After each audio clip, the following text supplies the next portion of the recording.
মহান বিজয় দিবস নিয়ে ভারতের প্রধানমন্ত্রী নরেন্দ্র মোদীর একটি পোস্টের তীব্র প্রতিবাদ জানিয়েছেন আইন উপদেষ্টা আসিফ নজরুল।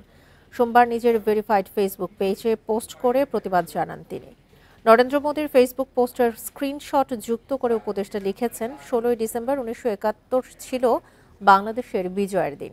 ভারত ছিল এই বিজয়ের মিত্র, এর বেশি কিছু নয়। মোদির পোস্ট নিয়ে বৈষম্য বিরোধী ছাত্র আন্দোলনের আহ্বায়ক হাসনাত আবদুল্লাহ নিজের ভেরিফাইড ফেসবুক পেজে তীব্র প্রতিক্রিয়া জানিয়ে লিখেছেন, এটি বাংলাদেশের মুক্তিযুদ্ধ। পাকিস্তানের বিরুদ্ধে বাংলাদেশের স্বাধীনতার যুদ্ধ সংঘটিত হয়েছিল, কিন্তু মোদির দাবি এটি শুধু ভারতের যুদ্ধ এবং তাদের অর্জন। তাদের বক্তব্যে বাংলাদেশের অস্তিত্বই উপেক্ষিত। হাসনাত আবদুল্লাহ আরও লেখেন, বাংলাদেশের স্বাধীনতা, সার্বভৌমত্ব ও অখণ্ডতার প্রতি এটি সরাসরি হুমকি। ভারতের এই হুমকির বিরুদ্ধে লড়াই চালিয়ে যাওয়ার আহ্বানও জানান তিনি।